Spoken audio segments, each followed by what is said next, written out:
All right, an official welcome to today's script workout where we are going to be talking about phone calls, prospecting, conversion, the CINC script, and your objections and issues and questions that you have to get help with here today. My name is Cayla Priest. I'm part of the CINC Live team.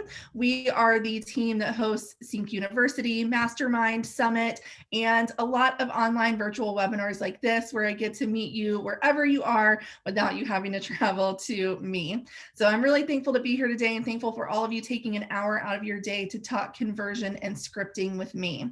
So with that being said, I'm going to go straight to the chat to start there. There are quite a few long ones here, so I'm going to start just kicking us off pretty easily with some shorter ones. And then, like I said, hopefully we'll get through everything while we're together today. So new agent, what to say when they're concerned about how quickly homes are selling and they're scared about finding a new home. Awesome. So how do we help? I'm going to make some notes. Help educate about the market. Now, one thing I love about this webinar is that I don't have all the answers, right?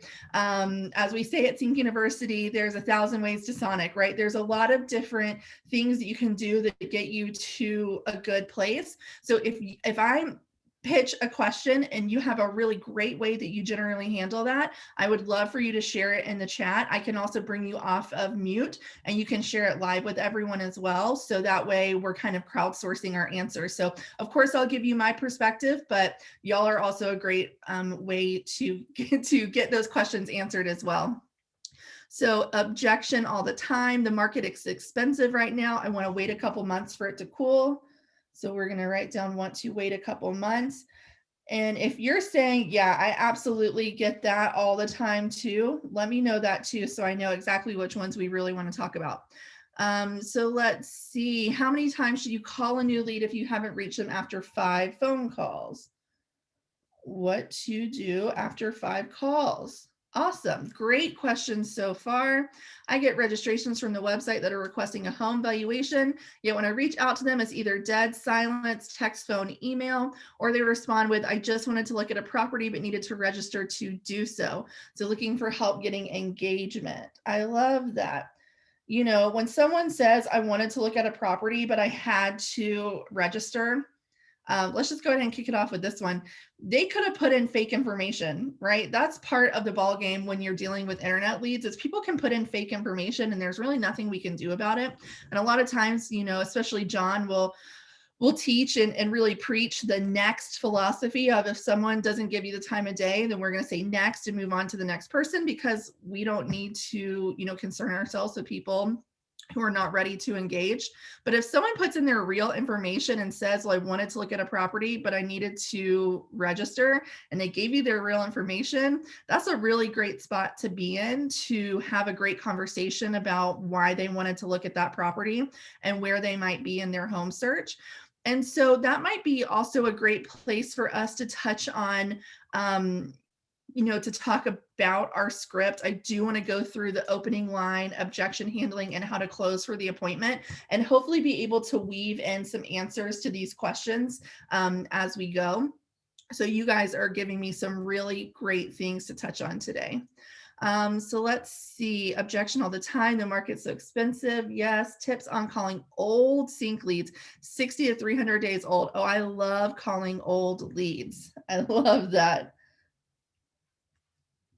The URL for webinar recordings is cincommunity.com/webinars, cincommunity.com/webinars. Okay, so it looks like we can kind of build a lot of these into talking about our script, and then anything that doesn't quite fit in right away, we'll talk about at the end and kind of an open Q&A section. So let's talk really quickly about what the actual script is. So I'm seeing some people put in some objections that are pretty common. I don't see anything that is super out of the box that I've never heard before. And that's actually a good thing, because internet leads are just simply people. right, who are at the very beginning of their home search and they're looking to see what's out there. My husband and I actually bought a house last year, so I am really familiar with this process. Now, for us, we had a really awesome situation where we were living before, where we were kind of maintaining an old family home until the family member was ready to sell it. So when I say that we were an agent's worst nightmare, I mean it, and that I didn't have a real motivation. I didn't have a real push to get out of that good situation we were in. So when I'm saying that I was being really picky and looking for exactly the right property, again, I was y'all's worst nightmare. I didn't have a real motivation, but I'll tell you, when I actually registered on sites to see different homes, I would get really bad phone calls from agents who would ask me questions that would lead them right into a roadblock and would give me the opportunity to kind of put up my own roadblock. And because I knew that they were asking me bad questions. So I want to help you guys never do that. I want to help everyone on this call never put themselves in a roadblock. And a lot of times when you get these very common objections, it's because you're opening up that roadblock. So with this opening line, which is tried and true, we have been teaching this at CINC University for 3 years now. And actually, when we do our power hour, agents on average walk away setting appointments that are worth over $7,300 in commission. And that's month in, month out for 3 years at CINC University. So this is a tried and true script that I'm going to teach you. If you already know this, and this is great practice and putting it, deeper into your brain here. So let's talk about why this is a great opening line for buyers. And I'll show you how you can tweak it for sellers as well, because as we know, we're all trying to go after those sellers and get some listings right now. So this is the opening line. Hi, this is Cayla from the home search site. I saw you were looking at some homes in Marietta, and I'm curious, are you looking to move in the next 3 to 6 months, or are you just browsing? Now I could also say, hi, this is Cayla from the home search site. I saw you're looking at some homes in Marietta, and I'm curious, are you looking to move in the next few months, or are you just browsing? Try both of those, 3 to 6, 6 to 12, or next few months. Try all those and see which one sounds best for you. If you're asking any other question in the opening line, if you're asking, is there anything that I can help you with? If you're asking, have you seen any homes that you've liked? If you ask anything other than this opening line that's on this slide right now, you are opening yourself up for a roadblock. And let's break it down and explain why. If you say, hi, can I speak to Tom? You are opening yourself up for the person to say there is no Tom here, because that feels like a sales call to them and they really don't want to be sold to. If you say, hey, Tom, this is Cayla. How are you doing today? You're opening up an opportunity for the lead to say really bad. Or they might say, who are you? And we never want to give the lead an opportunity to start us out on a negative foot. So we only say, hi, this is your name. In my instance, it'd be, hi, this is Cayla from the home search site. Notice that I didn't say Cayla from Cayla Realty LLC, right? I didn't say that because that's not familiar to that person. And maybe I have an agent that works in my brokerage that really didn't have any business being in real estate, did a really bad job for someone, and now I've got a bad reputation. We just never know what is on the other side of that phone call, and we don't want to drop little nuggets that can take something that could have been positive and turn it into negative. Notice I also didn't say homesinmarietta.com, because leads register on average between 5 and 7 sites at any given time. And so when we mention a specific site, we run the risk of them saying, that doesn't sound familiar to me, and just breaking off communication and saying, hey, I can't really talk right now, click. So our opening line is simply, hi, this is Cayla from the home search site. And notice I didn't say, hi, wait for a response. I will launch right into it. Hi, this is Cayla from the home search site. And the tonality and the energy that I'm bringing to that is a lot different than when I wrap up this webinar and I go ask my husband what he wants to have for dinner tonight, right? I'm picking up my energy a little bit and my tonality sounds excited and interested. This is why role play and practice is so important, because when you first look at this, you're like, wow, Cayla, this is kind of a mouthful. This doesn't seem natural to me. It didn't seem natural when I first learned it, when I started working at CINC 4 years ago either. But practice is what made it seem natural to me. So let's break down the next part. I saw you were looking at some homes in city. That's their favorite city, whatever city they happen to be looking for. We don't say, I saw that you looked at this home on Sutton Drive in Marietta, because that can be a little bit big brother. We also drop that city though, because it does build a little bit of familiarity where the lead can say, actually, yeah, I am looking at homes in Marietta. And it kind of sparks that little, yeah, I was on a home search site looking at homes in that city. So it lets them know that, we're not just cold calling, they really were doing that. And then we ask, are you looking to move in the next few months, or are you just browsing? I want everyone to make the commitment today that we no longer consider just browsing an objection. Everyone starts out just browsing. Everyone starts out pretty much going to the internet and seeing what's out there. Maybe because they just got pre-approved and they want to see what's available in their price point. Maybe they just found out that they got a new job and they have to relocate. So they're going out and seeing exactly what's out there in that new area. Whatever the motivation may be, everyone generally starts out on the internet typing in homes for sale in Marietta, and I'm using Marietta because that's where our CINC HQ is located. So I'm going to go to Google, type in homes for sale in Marietta, and then go from there. So when we actually give someone the option of saying just browsing, it no longer seems like an objection. It's just a place where we all start. And 9 times out of 10, you're going to get someone say, yeah, I'm just looking to see what's out there right now. Now, someone may say, yeah, I'm looking to move, by the end of the summer because I want to get my kid into a different school district. Maybe it's that they are looking to move by the end of the year because they're wanting to get close to family. So you may occasionally have someone that says, yeah, I want to move by the, end of summer. And then we'll talk about how to, deal with that too. But most people are going to say just browsing, and they're actually going to say something like, yeah, I am just browsing, or, oh yeah, I'm just doing some research, or, oh, I'm just looking to see what's out there. That is how we know that they're just like every other typical internet lead. Their situation's going to vary, but they're just kind of seeing what's out there to start. So take that out of your brain. That's no longer an objection. That's just where 95% of your leads are going to start. So what do we do when they say they are just browsing? We're going to start asking questions to try to find out the 3 W's. The what is going to be what location, what features. We're going to be trying to find out their when, which is the time frame that they are looking to make a move in. Again, by the end of the year, by the end of the summer. I see someone asking, what's the script for leads who were last browsing 2-3 years ago? Same script. We don't have to reference when they registered. We don't have to reference, when they last logged in, anything. Same script we use for everyone that we have never spoken to before. So we're looking for the 3 W's, the what, the when, that time frame, and finally the why, which is the big one, the motivation. And that's the motivation behind the what and the when. Why are they looking for that location? Why are they looking for those certain features? Why that time frame? And let me tell you why the motivation is so important. The motivation firstly allows you to build massive rapport.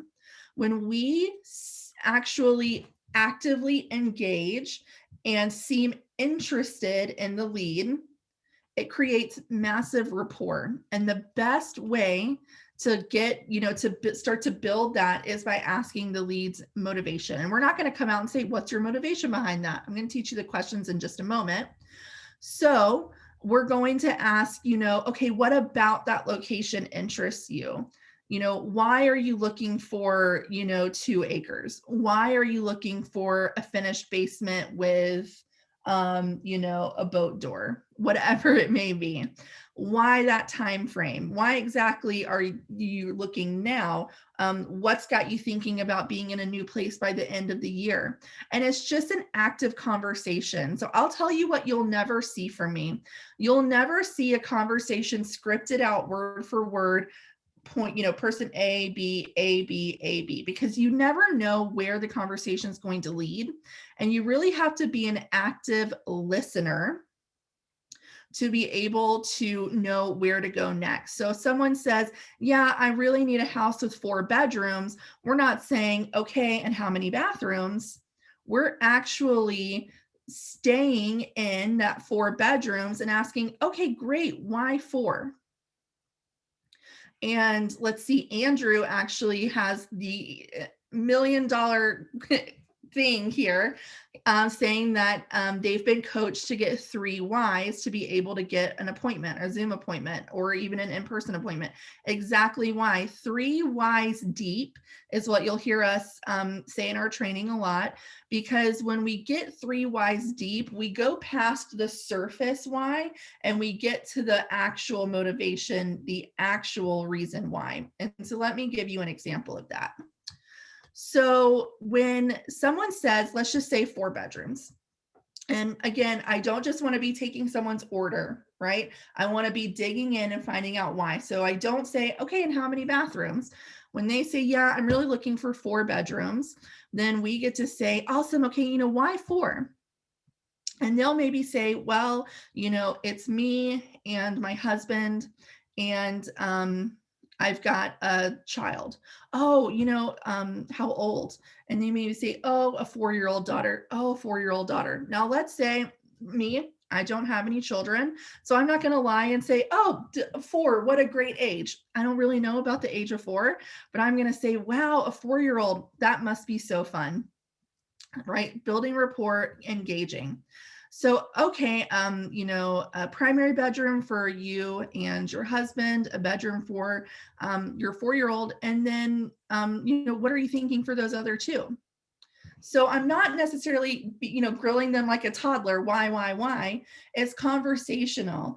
And I'm saying, what are you thinking for those other 2? And then maybe they'll say, well, actually, my parents are getting older and I'd love to move them in with me, or at least have a great place for them to, stay with us for, longer visits.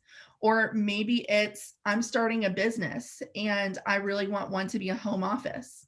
And then we find out that maybe they could go with a 3-bedroom with a bonus room, or a dedicated office or study, or a finished basement, right? The possibilities open when we find out that they do need at least 3 bedrooms because they need a guest room, a room for their child, and the primary bedroom, but they could potentially be looking at other rooms for offices. So that is when we open up and we ask those questions and we stay in it until we get the real motivation, then we understand what they're looking for way better than someone who truly does say, how many bedrooms, how many bathrooms? Do you want a, single family home, or are you open to condos or townhomes? Do you want it to be in a, swim tennis community or not? We're not just checking questions off a list. We're engaging in an actual conversation. And so then when they say, yeah, well, I'm actually starting a business, and we don't just say, okay, and how many bedrooms, right? We actually build rapport by asking, oh, that's so cool. What kind of business are you starting? And then we maybe can help them connect with someone who can help them get, a piece of off the ground for their business, connect them with a supplier that we know, right?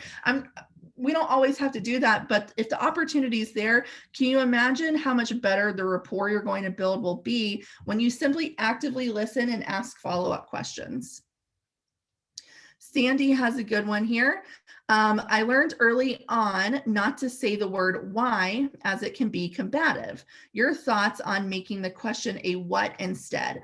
I will ask a what question to get to a why. In other words, I will ask, what is it about that area that interests you?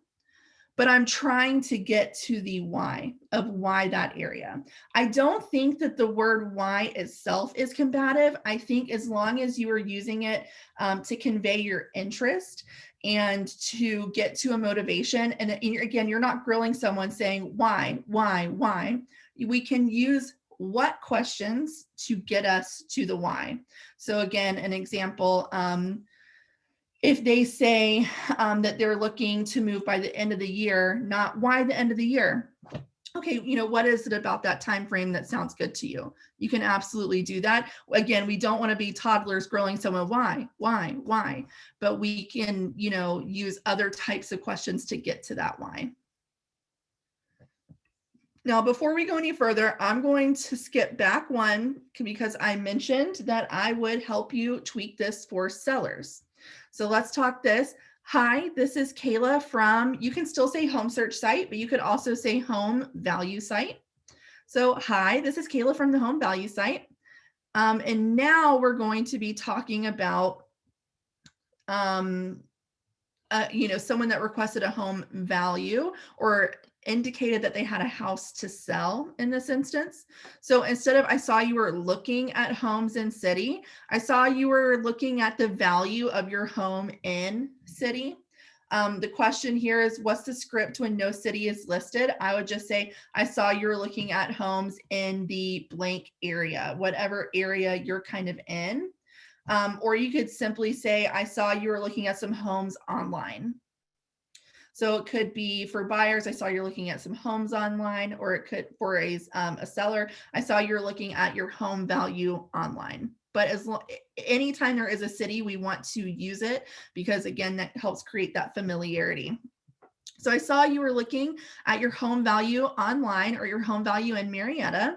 Are you looking to list in the next few months, or are you just curious right now? So let's say that again. Hi, this is Cayla from the home value site. I saw you're looking at your home's value in Marietta. Are you looking to list in the next few months, or are you just curious right now? Now, what makes people curious about their home value? Because they're thinking about potentially selling it down the line, right? So that's the big thing here. It's the same thing with buyers that say they're just browsing. It doesn't mean they're never going to buy and they're going to browse forever. They're just the beginning of the process. So, I mean, I've got, my neighborhood that I live in has, it's a huge development with over 350 homes, and we've got homes selling, in 3 days. And I can't tell you how many are for sale right now because people are seeing that things are selling over asking and very quickly. So when we ask someone, are you just curious? They're probably curious because something could get them to sell.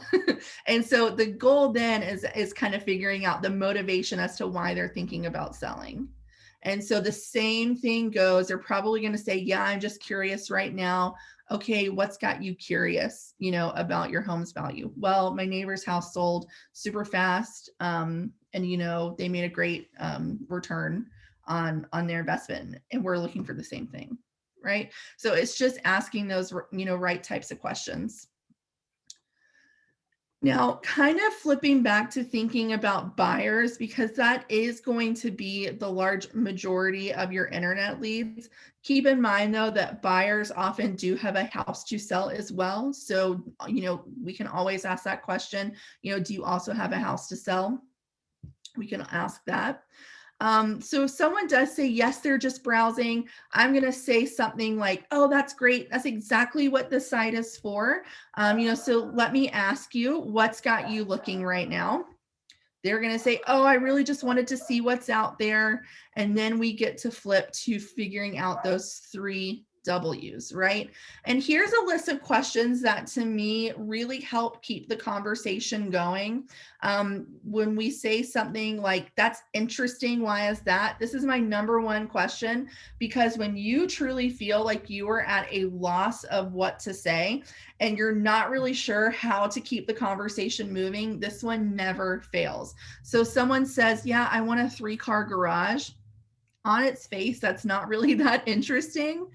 But if we pretend like it is, it makes that other person feel like we are truly engaged and interested. So a 3-car garage, that's interesting. Why is that? That is a really great way to dig deep. Asking those questions make people feel we truly care. They say they're looking in Marietta. We could ask what interests you about that area. What interests you about downtown Marietta? Are you interested in any other areas, or are you only interested in that city? Okay, cool. What interests you about that area? Again, that's another example of a what question that helps you get to a why. A simple what's your situation? Maybe you want to know about their current situation, right? What's your current situation, or simply what's your situation? That's a good kind of opener to open someone up to giving you an open-ended question. You'll notice that none of these are yes or no questions. These are all questions that give someone the opportunity to give us at least a sentence, but probably more as a response. So why is now a good time to make a move? This is a really great one to help figure out what their time frame is. Why is now a good time to make a move? The houses in my neighborhood are selling super fast and I want to capitalize on that. Awesome. What's the ideal neighborhood look like to you? This is going to be a really great question for those people who are truly at the beginning of their home search and they're like, well, maybe it is someone that's relocating, or someone that's like, we really need to be in a new house by the end of the year, but I'm kind of lost. I don't really know where to start. What's the ideal neighborhood look like to you? This is a massive rapport builder because you are going to be able to find out what this person's interested in. Maybe we find out that they are avid hikers and campers, and they need to be really close to places where they can quickly get out of the city and follow that passion of theirs. Maybe it's a neighborhood where they can walk their children to school. Whatever that ideal location is for them, then we get to dig a little deeper and find out exactly why that makes it ideal to them. Now, with all that being said, that does not mean that this is going to open up this is not like the magic key, right? You may occasionally still have some people that give you some objections. And so now I'm going to hit up the chat and the Q&A to clear up some of those objections that you've been sending me. So first one that I wrote down when I was kind of combing through them earlier was helping to educate about the market. So the exact one here was, the market's so expensive right now, I want to wait a couple of months for it to cool. If that's the case, let me backtrack and kind of tell you about something I learned from another CINC trainer. I learned this from a CINC trainer named Eric Grappner. He was, I think, like employee number 10 at CINC. And he taught me this really cool philosophy that he calls the best friend philosophy. So the best friend philosophy is, I am advising and talking to this person as if they were my best friend, right? We never want to get someone into a situation that is not good for them because we just really needed the business. And I know that no one here on this webinar would do that, but I just like to put it out there that if it really is in someone's best interest to wait a few months, then let's educate them on what that might look like. Maybe it's because they still need to save for a little bit of a down payment. Maybe it's because the area that they're looking in really is just sky high prices right now, and they're not prepared to pay that. Now, there are ways that you can educate them on why getting into the market now is a good idea.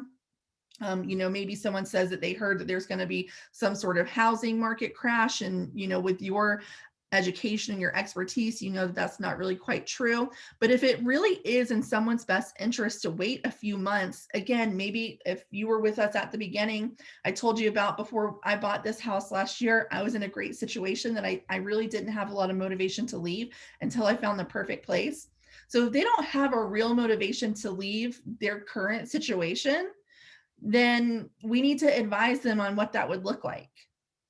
So we always want to be honest with people and acknowledge this is a huge transaction for them. And that does put some fear into people that, well, I'm afraid I won't be able to get into the house that I want because I'm going to be outpriced, I'm going to be outbid, etc. So we can absolutely say, I totally understand. The market can be really overwhelming when it, is behaving as it is right now. But let me ask you, and then we're going to ask some questions about, do you think the housing prices are going to go up or down? And you're going to say, well, I don't really know. Or they're going to say, well, I assume they're probably going to go up.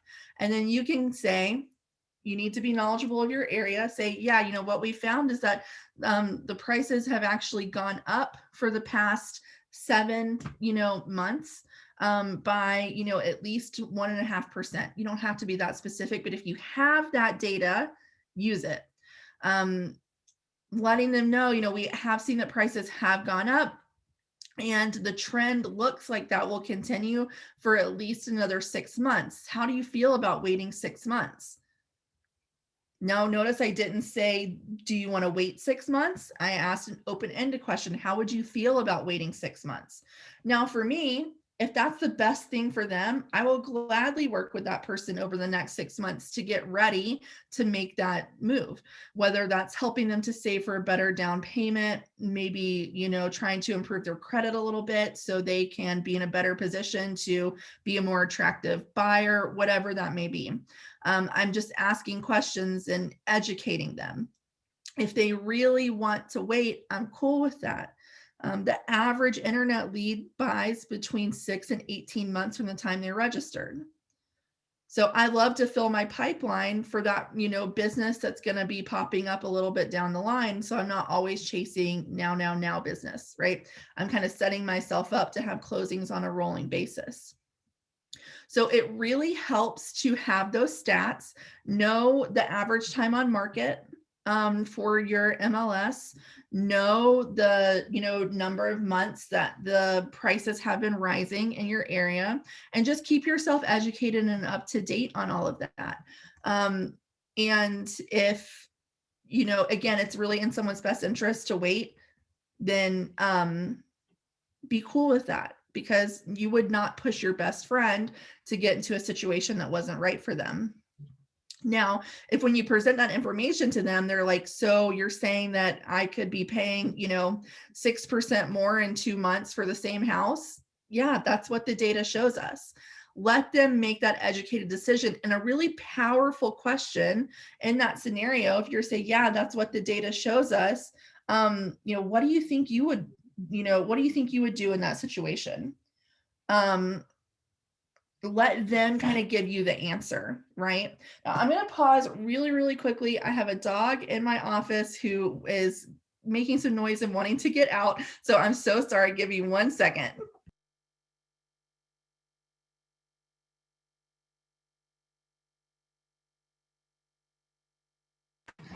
All right. Thank you for bearing with me. I have a dog that wanted to get out of the office. Okay. So we're educating people and we're giving them the option to kind of make up their own mind. We don't want to tell people everything, right? We want to give them the opportunity to, understand exactly what the situation is, and then ask, what do you think the next best move would be? And letting them tell you, kind of like as a kid, I don't know if your parents would ever have you pick your own punishment. It was always worse than what I think they would probably have punished me for in the first place. But having them be kind of involved in the decision-making process is really powerful. So let's see. I also, that kind of answered the second one that I wrote down for people to say they want to wait a couple of months.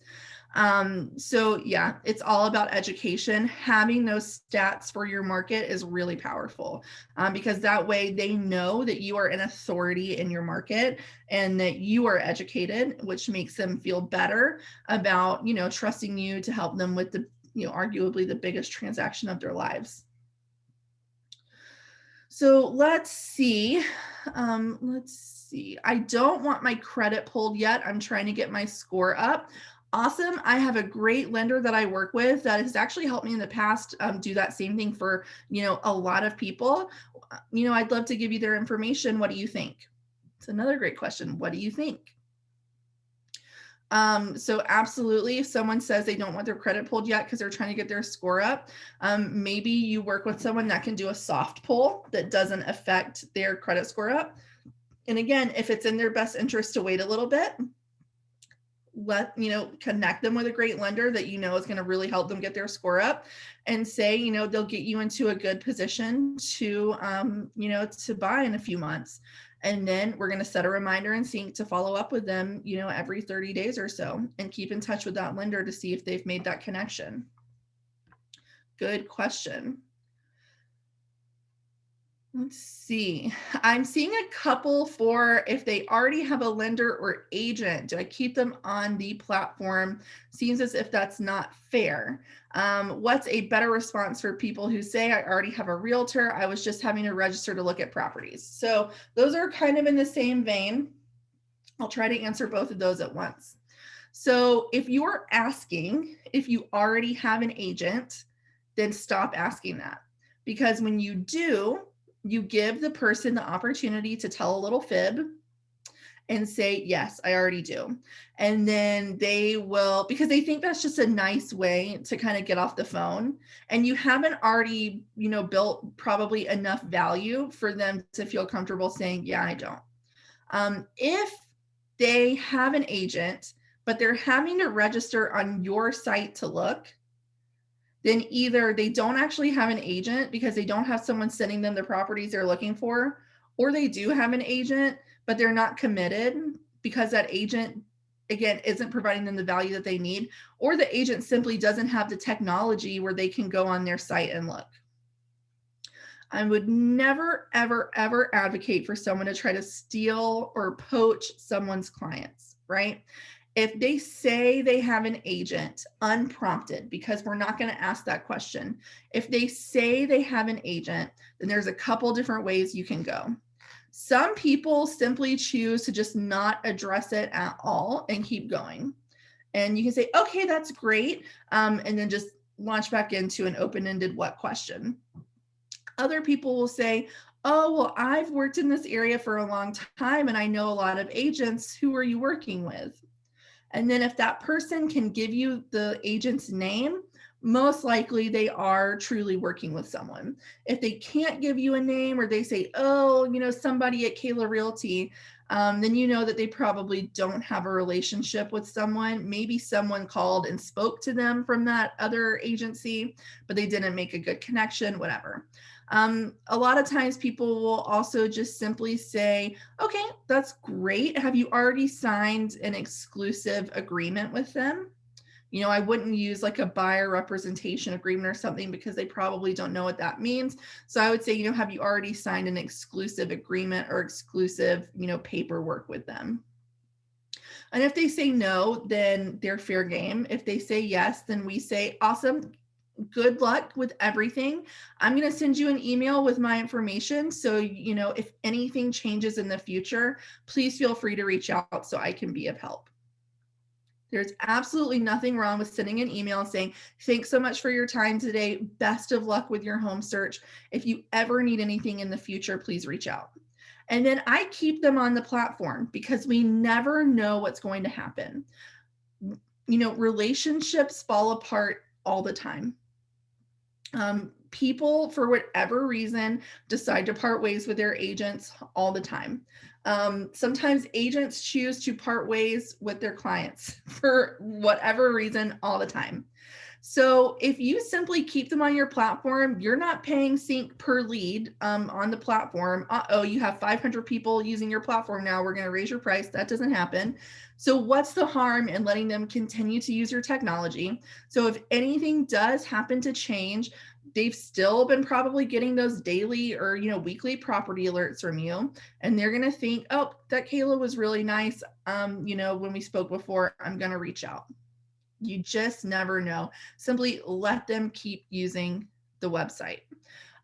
Now, another just to kind of give you some more options, another one that I do like to use if someone says that they have an agent is I'll kind of ask, okay, just curious, how many agents did you interview before you settled on that one?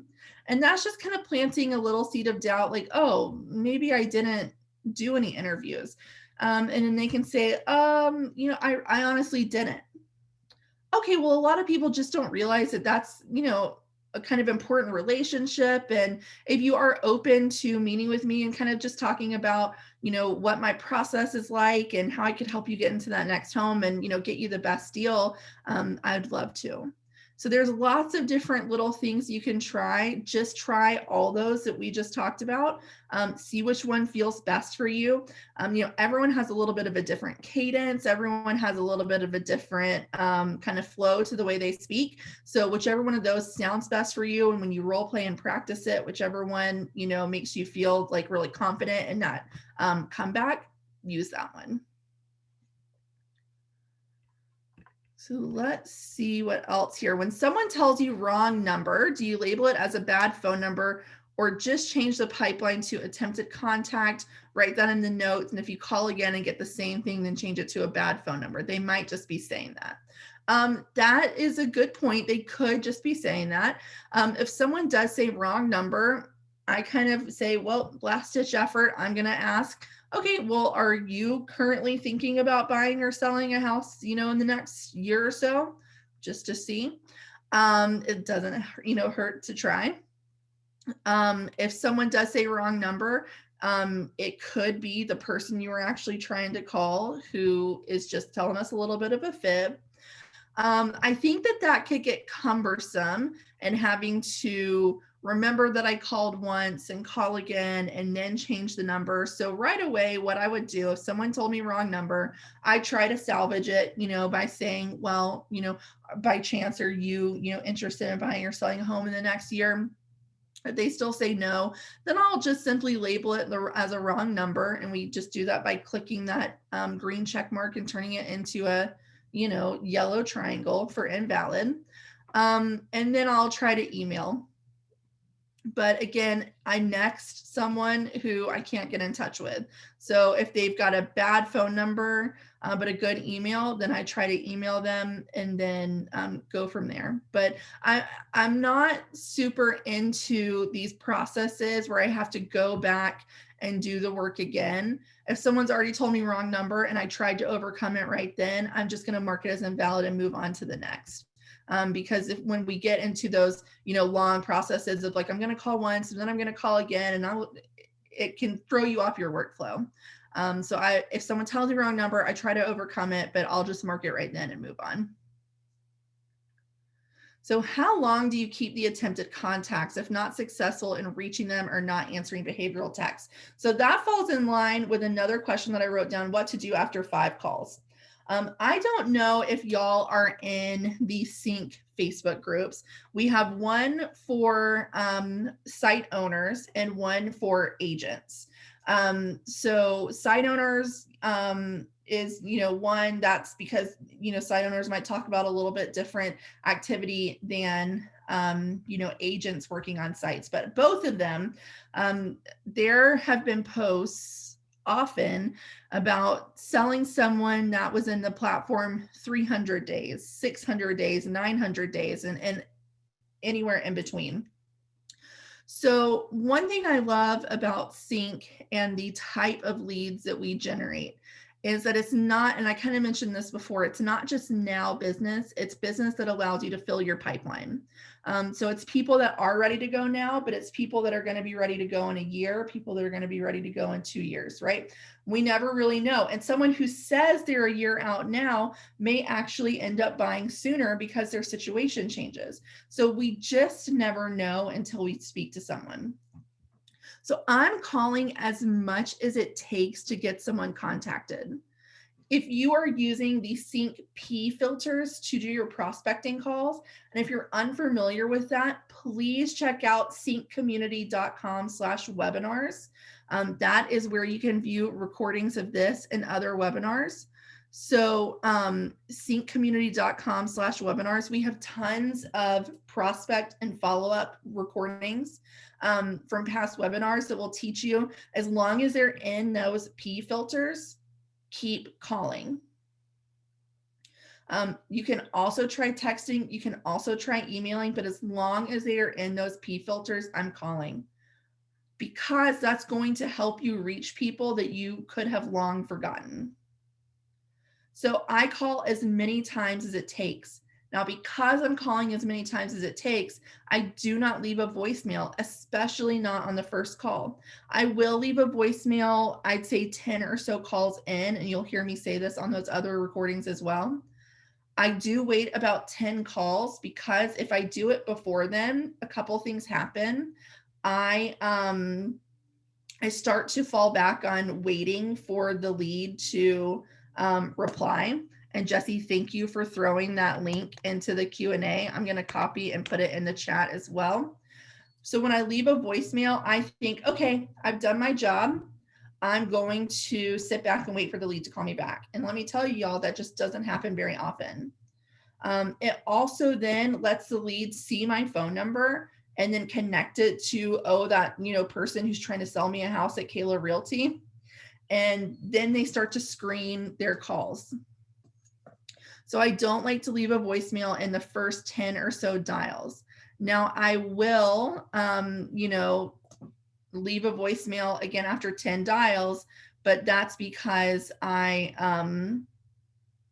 think that the definition of insanity is doing the same thing over and over again and expecting a different result, right? So we can't just call for years hoping that, something different happens. We have to text, we have to email, we should leave a voicemail eventually, but again, not in the first few. Sandy's asking, how many days does it generally take you to get to 10 dials? Probably 5 or 6. Because if you're using those P filters, I'm calling once in the morning and once in the afternoon.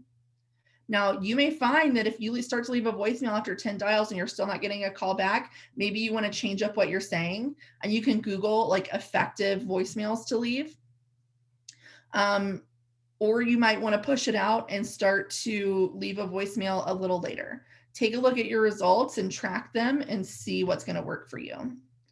So Sandy, I'm not saying no text in those 5 days or no emails in those 5 days, but I like to let CINC automate those. So I'm either going to be using CINC AI or I'm going to be using speed to lead and auto tracks. There's a couple different things you can do, and we talk about all those in those other webinars that I mentioned. I wish we could dive deeper into that now, but I still have some other questions to get to, but let CINC automate all that, because that way I can focus all my time on those calls, because the calls that you make in the first few days of leads on the site are the most important, because the faster we get in touch with someone, the more likely we are to be the first agent that they talk to. And we know, I think the thing, I can't remember the exact number, so I won't quote it so I don't get it wrong, but the majority of internet leads will work with the first person that they talk to. So we just want to be, the first person that they talk to. So I'm getting some questions about, frequency and, how often. Hit up cincommunity.com/webinars and make sure you watch the prospect and follow up webinars. So we have them, we do both in the same webinar for prospecting and for following up. Absolutely, I use video text, Stephanie. We're working too on putting together some additional scripting for those. So really quick, we're going to go back to the questions, but I don't want to leave us, and we're coming up on our hour in just about 7 minutes. I want to talk really quickly about closing, because this is something that we haven't gotten to touch on quite yet. So let me throw out a scenario to get us to this point to close. So let's say that I call and I talk to the lead, Jill. And I find out that Jill is looking in either Marietta or Smyrna. She is looking for a 4-bedroom house with an in-law suite. Her time frame is open.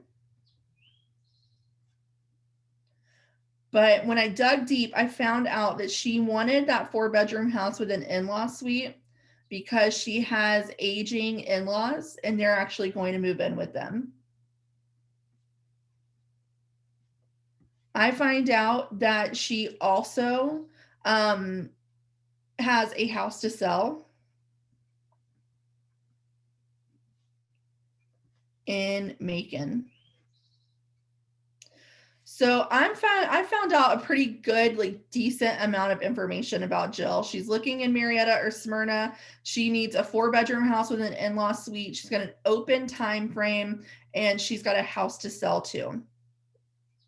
So my close my close is for an appointment. And a lot of people at this point will generally ask me, well, Cayla, I don't understand what the appointment is for because I just found out all this stuff. I'm going to set up her search and I'm going to move on.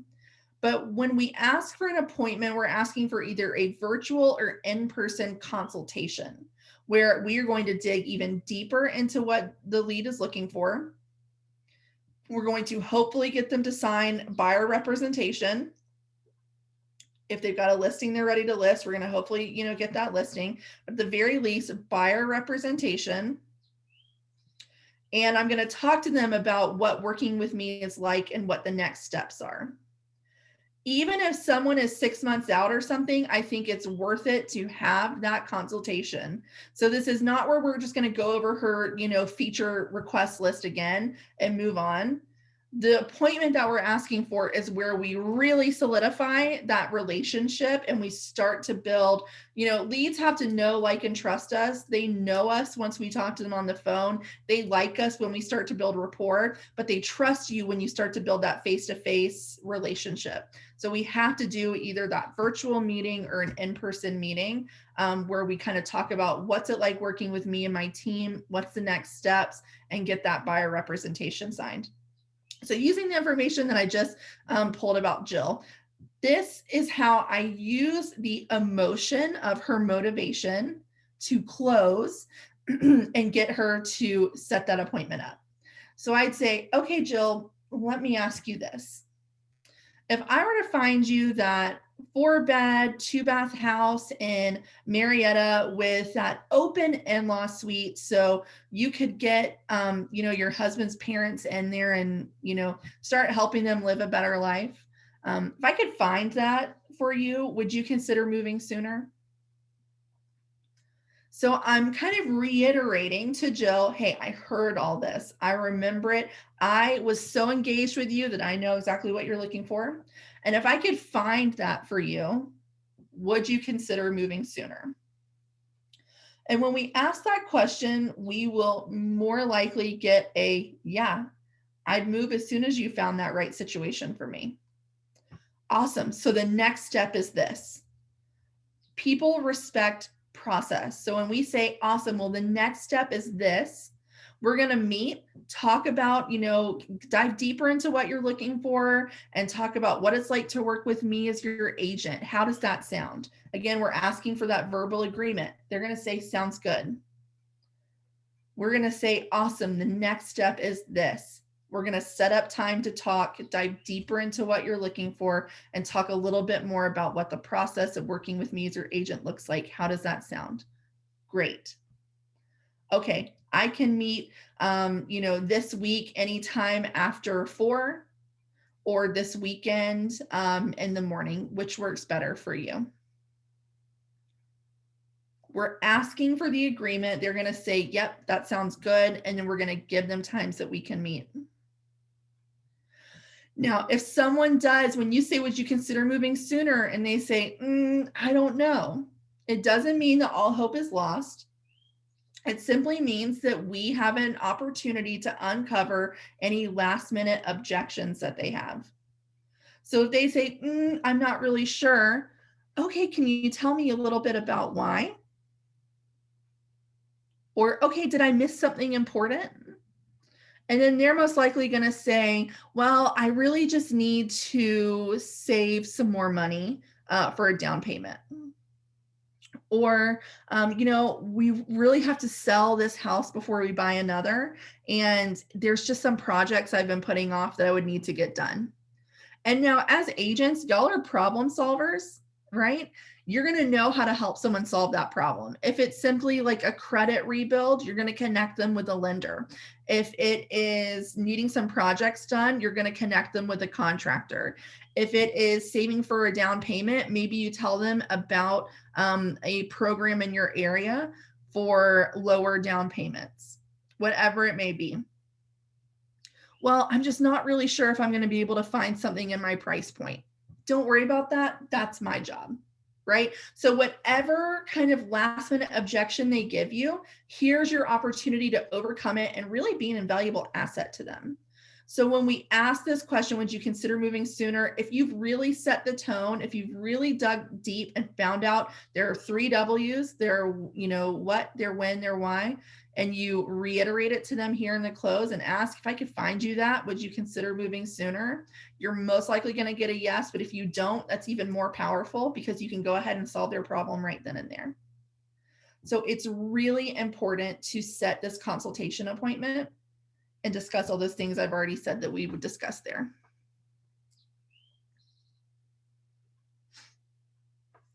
So as we kind of go over our last questions here, we started 3 minutes late, so I'm going to go until 4:03 here. The big takeaways here, always be interested, always ask your open-ended questions, and make sure you ask for the appointment. Ask for that consultation. Now, a question that I got near the beginning was tips on calling old CINC leads. I used the same script we just spoke about. It does not matter if they've been in the site 300 or 3,000 days. If I've never spoken to them, or I'd even say if I've spoken to them a year ago and then they ghosted me, I'm using this same script. We've already kind of talked about when they're concerned about homes selling quickly, we're going to educate them on the market. Mark tips for closing. That's the script we just went over here, reiterating everything you found out about, what they're looking for, and then asking if they'd consider moving sooner. So there's more on that if you go back and listen to this recording, which again will be on cincommunity.com/webinars.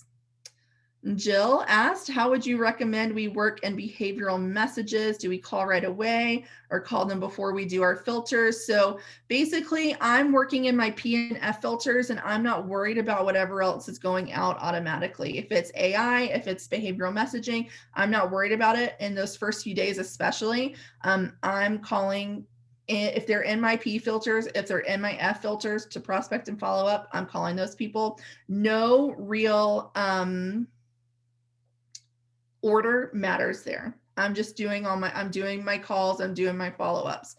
The priority is going to be to prospect and then to follow up. And call as soon as you can. And Clay, thank you for sharing in the chat the link to where the recording will be. You're a great co-host. Jeff asked an AI question. If an agent sends a lead a text, it mutes the conversation the AI has started. How do you reinitiate? You just have to go to the AI tab in the lead's profile and click to unmute. Michelle, I have someone inquiring about 7 properties. That's awesome. Give them a call. Don't necessarily need to say, hey, I saw you're interested in 7 properties, but call, hey, I saw that you put in some inquiries about, some homes. Remember to always call it homes with buyers and not properties or listings. We need to start to create that emotional connection. So I saw you're inquiring about some homes. Tell me a little bit about what you're looking for, and then go from there to set up some appointments. That's awesome. When should you change from daily properties to Monday, Wednesday, Friday? I would change from daily if someone requests it, honestly. Otherwise, daily really works well, especially if they're a little, closer to making a decision. But if someone requests, hey, this is just a lot of email for me, or if someone does say, hey, well, unsubscribe me, I'm getting way too much. Hey, before I do that, I can actually slow those down for you. How often would you like to receive them? That's when I would change it. I honestly think we have gotten through everything, which is awesome because y'all had a lot of great questions.